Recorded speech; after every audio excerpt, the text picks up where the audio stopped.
Alhamdulillah, alhamdulillahi rabbil alamin, alhamdulillahil qail, Muhammadur Rasulullah, walladzina ma'ahu asyidda'u 'alal kuffar, ruhama'u bainahum, tarahum ruk'an sujjadan yabtaghuna fadlan minallahi wa ridwana.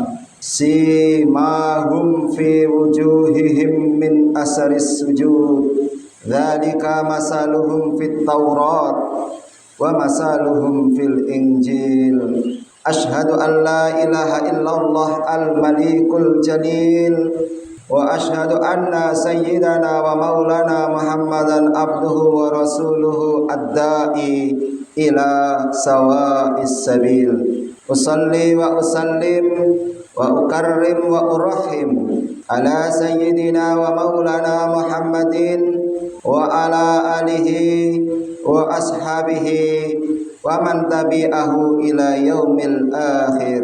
Amma ba'du. Hadirin jamaah salat Jumat rahimakumullah, marilah kita sama-sama meningkatkan takwa kita kepada Allah Subhanahu wa taala. Janganlah pernah berputus asa untuk menjalankan perintah Allah dan meninggalkan larangannya Allah Subhanahu wa taala.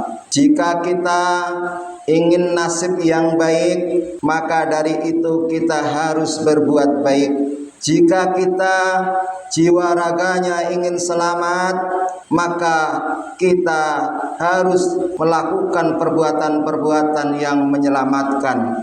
Seiring kini kita memasuki miladnya Nabi Muhammad SAW, telah kita ketahui bersama bahwa sesungguhnya misi tertinggi diutusnya Nabi Muhammad SAW adalah untuk menyempurnakan akhlak, untuk mengajarkan etika yang baik, mengajarkan tata krama, mengajarkan sopan santun, mengajarkan unggah-ungguh kepada sesama. Hal ini dibenarkan dan ditegaskan oleh sabda Nabi Muhammad SAW yang berbunyi, innama bu'istu li utammima makarimal akhlak. Innama sesungguhnya, hanya bu'istu aku diutus, li untuk utammima menyempurnakan al akhlaq wa akhlak. Sesungguhnya aku ini diutus oleh Allah Subhanahu wa taala, misi tertinggiku adalah untuk menyempurnakan akhlak manusia. Maka dari itu, mari pada kesempatan milad Nabi Muhammad SAW ini kita senantiasa memperbaiki akhlak kita, memperbaiki akhlak kita kepada Allah Subhanahu wa taala, memperbaiki akhlak kita kepada nabi-nabi Allah, memperbaiki akhlak kita kepada ulama, memperbaiki akhlak kita kepada orang yang lebih tua, memperbaiki akhlak kita kepada sesama yang lebih muda. Kita akhir-akhir ini mengalami kemerosotan akhlak, terutama akhlak kita kepada ulama yang lagi memanas.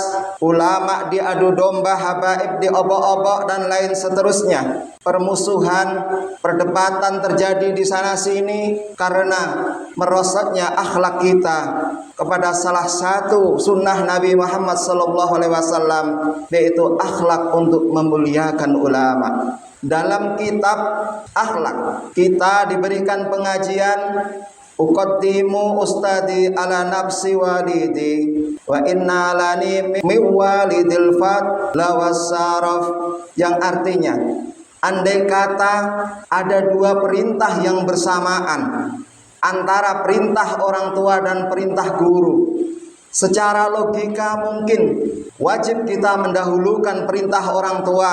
Karena apa? Karena orang tua adalah orang yang menjaga, merawat kita hingga kita ada dari sebelum ada, kemudian membesarkan kita hingga sempurna, dewasa.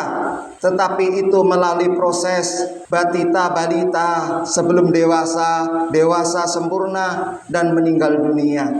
Bahkan jauh dari itu, kita diwarisi oleh rumah yang megah, mobil yang mewah, harta yang melimpah ruah. Tetapi ketika semua itu sudah pergi dari tangan kita, kita meninggal dunia, semuanya tidak ada apa-apanya. Kita yang disebut darah daging orang tua sudah jijik untuk dijamah oleh orang lain karena sudah menjadi bangkai. Tetapi perintah guru mesti diutamakan dan sayugjanya dinomor satukan. Masalahnya apa? Kalau orang tua menjaga merawat hanya seputar jasmani, tetapi guru-guru kita itu membimbing kita, menjaga kita, mengarahkan kita ke jalan agar ruh kita tidak tersesat jalan, sehingga mencapailah sebuah keselamatan. Itu semua berkah, bimbingan dan arahan, nasihat, mau'izah hasanah dari guru-guru kita. Yang jasad ketika sudah menjadi bangkai tidak lagi dijamah orang, yang artinya jasad kita lenyap, punah dan binasa. Tetapi ruh kita ini beda, diciptakan oleh Allah Subhanahu wa taala tanpa mengenal mati, tetapi hidup selamanya. Dialah yang merasakan sakit jika tersesat jalan. Dialah yang merasa bahagia bila mendapat sebuah bimbingan. Maka dari itu, jika ada dua perintah dalam kesempatan yang sama secara disiplin ilmu akhlak, bukan logika, perintah gurulah yang wajib kita dahulukan. Karena apa?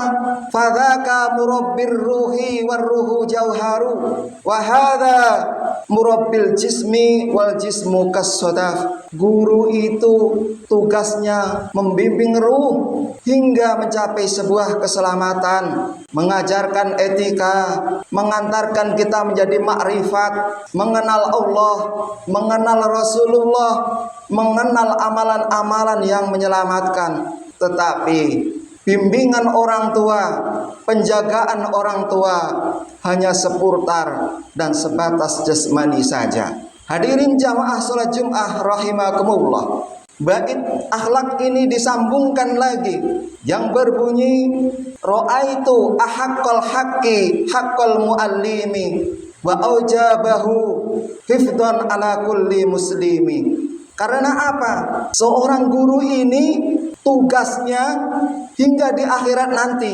Ada sebuah riwayat yang menyebutkan ada 3 orang di depan pintu surga berebut, eyel-eyelan, otot-ototan ingin membuka pintu surga. Tetapi pintu surga tidak bisa dibukanya. Ada 3 orang, yaitu orang yang kaya dermawan, yang kedua orang yang berjihad di jalan Allah, mati dalam peperangan, yang ketiga ulama. Berebutlah mereka bertiga. Yang kaya mengatakan, aku lebih berhak untuk membuka pintu surga terlebih dahulu. Karena apa?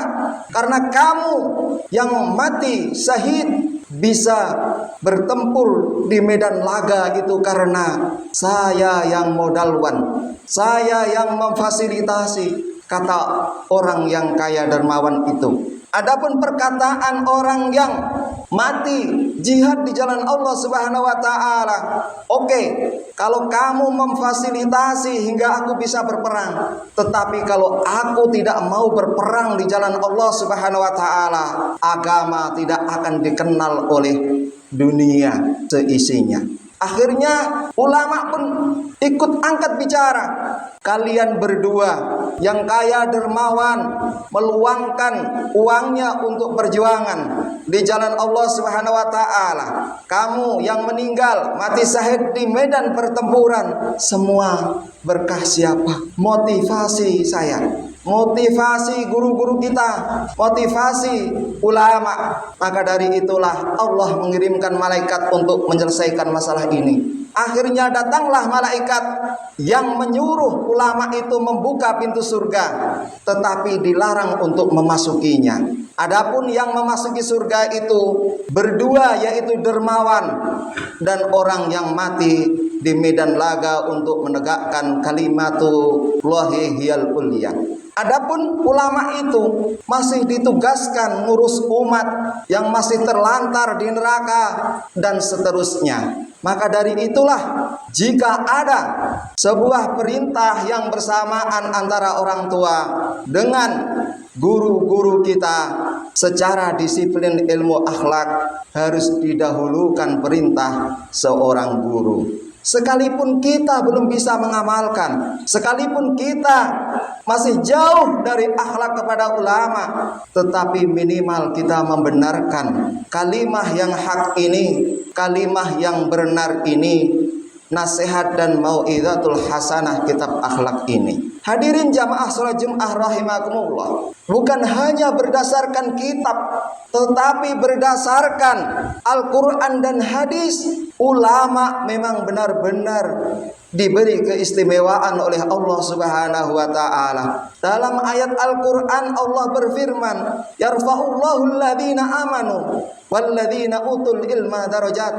Allah mengangkat diri orang yang beriman dan derajatnya orang-orang yang berilmu pengetahuan, terutama ilmu yang mengantarkan kita kepada Allah Subhanahu wa taala. Dan dalam hadis pun banyak hadis yang populer, yang sering disebut-sebut, yang sering disampaikan oleh para pembicara kita, para khatib kita, yang berbunyi al-ulama warasatul anbiya. Ulama itu adalah pewaris para nabi. Al-anbiya'u lam yuwarrisu dirhaman wala dinaron. Nabi-nabi itu tidak mewariskan, tidak meninggalkan dinar maupun dirham atau kekayaan. Innama warrasul ilma. Sesungguhnya nabi-nabi itu hanya mewariskan ilmu. Faman akhadahu akhadha bi hadzin wafirin. Maka barang siapa menempuh keilmuan, berarti dia mengambil jatah yang paling banyak. Dari hadis ini bisa kita ambil kepahaman, artinya ulama itu benar-benar pewaris para nabi, dan orang yang menempuh jalan itu, yang menempuh jalan keilmuan, merupakan orang-orang yang dimuliakan oleh Allah Subhanahu wa taala. Dalam hadis lain pun Rasulullah sallallahu alaihi wasallam bersabda yang berbunyi, akrimul ulama, akrimu, muliakanlah al ulama, ulama-ulama itu. Al ulama warasatul anbiya. Karena apa? Faman akramahum akramallah wa akrama Rasulullah. Muliakanlah ulama itu. Barang siapa memuliakan ulama, berarti dia mentaati Allah, mengamalkan sunnah Rasulullah sallallahu alaihi wasallam. Dan dalam satu riwayat disebutkan pula, akrimul ulama fa innahum indallahi kurama mukramun. Muliakanlah ulama itu, karena ulama itu orang pilihan-pilihan Allah Subhanahu wa taala. Lebihnya mukramun, dia itu dibangga-banggakan oleh Allah Subhanahu wa taala di kalangan makhluk-makhluknya Allah Subhanahu wa taala. Hadirin jamaah salat Jumat rahimakumullah. Mari di kesempatan miladnya Nabi Muhammad sallallahu alaihi wasallam ini kita sama-sama mengamalkan akhlak, karena misi tertingginya Rasulullah sallallahu alaihi wasallam terutus di muka bumi ini adalah untuk menyempurnakan akhlak. Sebagai penutup, sering kita dengar, sering kita menyaksikan di sana sini setiap miladnya Nabi Muhammad sallallahu alaihi wasallam, orang banyak menggemakan berjanji, orang banyak membaca sejarah nubuah, orang banyak membaca solawat Nabi sallallahu alaihi wasallam. Maksud dan tujuannya adalah mensyukuri nikmat Allah Subhanahu wa taala, karena terutusnya juru penyelamat kita, yaitu sang baginda agung Nabi Muhammad sallallahu alaihi wasallam. Dalam sebuah riwayat Rasulullah sallallahu alaihi wasallam bersabda, li kulli nabiyyin da'watun mustajabatun. Setiap nabi itu memiliki doa yang langsung diterima oleh Allah Subhanahu wa taala. Fata'ajjala kullu nabiyyin da'watahu. tetapi nabi-nabi itu kebanyakan langsung dilaksanakan doa-doa itu ketika masih hidupnya. Wa inni ikhtaba'tu da'wati syafa'atan li ummati yaumal qiyamati. Tetapi aku ini berbeda. Doa mustajabatku, doa mustajabahku, aku simpan, aku sembunyikan, aku tunda. Apa maksudnya? Syafa'atan li ummati yaumal qiyamati, untuk memberikan penyelamatan, untuk memberikan syafaat, untuk memberikan pembelaan umatku besok di hari kiamat nanti. Maka dari itu sering kita mengharapkan syafaat, mengantu-antukan syafaat utmanya Rasulullah Sallallahu Alaihi Wasallam. Karena apa?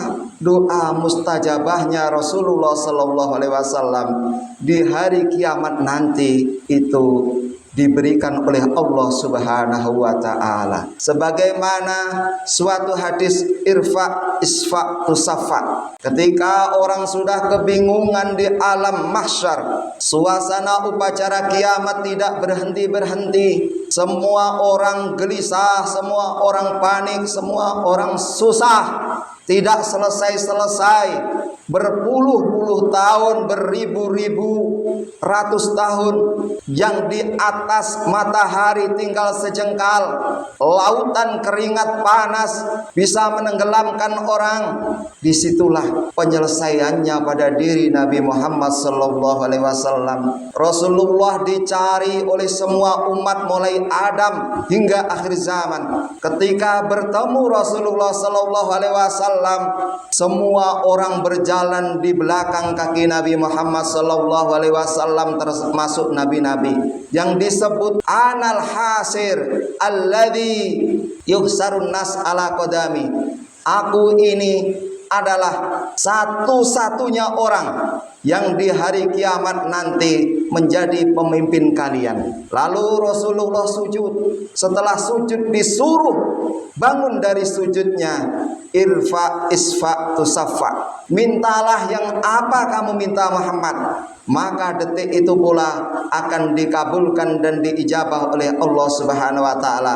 Itulah yang disebut syafaatul utma. Tidak satupun orang berani meminta kepada Allah Subhanahu wa taala, tetapi itu memang analaha, ini memang hak, ini memang tugas saya, kata Rasulullah Sallallahu Alaihi Wasallam. Sebagai akhir, marilah kita senantiasa memperbaiki akhlak kita kepada Allah Subhanahu wa taala, akhlak kita kepada nabi-nabi Allah, akhlak kita kepada ulamanya, akhlak kita kepada orang tua, akhlak kita kepada orang yang lebih tua, akhlak kita kepada orang yang lebih muda. Karena semua itu merupakan misi tertinggi baginda Nabi Muhammad sallallahu alaihi wasallam, terutus di alam raya ini. Mudah-mudahan dengan kita memperjunjung tinggi status ulama-ulama pewaris para nabi itu, kita senantiasa dalam lindungan Allah Subhanahu wa taala, senantiasa berpegang teguh pada tali agama Allah dan sunnahnya Nabi Muhammad sallallahu alaihi wasallam, hingga kita senantiasa berada di atas siratal mustaqim, siratal ladzina an'amta alaihim. Amin ya rabbal alamin. Barakallahu li wa lakum fil Qur'anil azim wa nafa'ani wa iyyakum bima fihi minal ayati wa dzikril hakim. Innahu jawadun karim barun raufur rahim. Alhamdulillah, alhamdulillahi rabbil alamin. Maka Muhammadun aba ahadin mir rijalikum walakin Rasulullah wa khataman nabiyyin. Asyhadu an la ilaha illallah al-malikul haqqul mubin wa asyhadu anna sayyidana wa maulana Muhammadan abduhu wa rasuluhu al-mab'usu rahmatan lil alamin. Usalli wa usallim ala sayyidina wa maulana Muhammadin wa ala alihi wa ashabihi ajma'in, amma ba'du. Ayyuhal hadirun ahli Jum'ah rahimakumullah. Ittaqullaha haqqa tuqatih wa la tamutunna illa wa antum muslimun. Allahumma ighfir lil muslimina wal muslimat wal mu'minina wal mu'minat al ahya'i minhum wal amwat. Allahumma ya Allah aslih umral muslimin wa aslih man fi salahin salahul muslimin wa ahlik man fi halakin salahul muslimin. Allahumma ya Allah sallimna wal muslimin wa afina wal muslimin wa'fu ana wa anil muslimin wa qina wa yahum sarra masya'ibid dunya waddin. Allahumma ya Allah urzuqna min kulli hammin faraha wa min kulli dhikin mahraja warzuqna min haitsu la nahtasib. Allahumma ya Allah ij'al hayatana hadha ziyadatan lana fi kulli khair wal mauta rahatan lana min kulli syarr. Rabbana atina fid dunya hasanah wa fil akhirati hasanah wa qina adzabannar. Walhamdulillahi rabbil alamin. Ibadallah, innallaha ya'murukum bil adli wal ihsan wa ita'i dzil qurba wa yanha 'anil fahsya'i wal munkar wal baghi ya'idukum la'allakum tadhakkarun. Fadhkurullahal adzim yadhkurkum washkuruhu 'ala ni'amihi yazidkum wa la dzikrullahi ta'ala akbar. Summa aqimus shalah.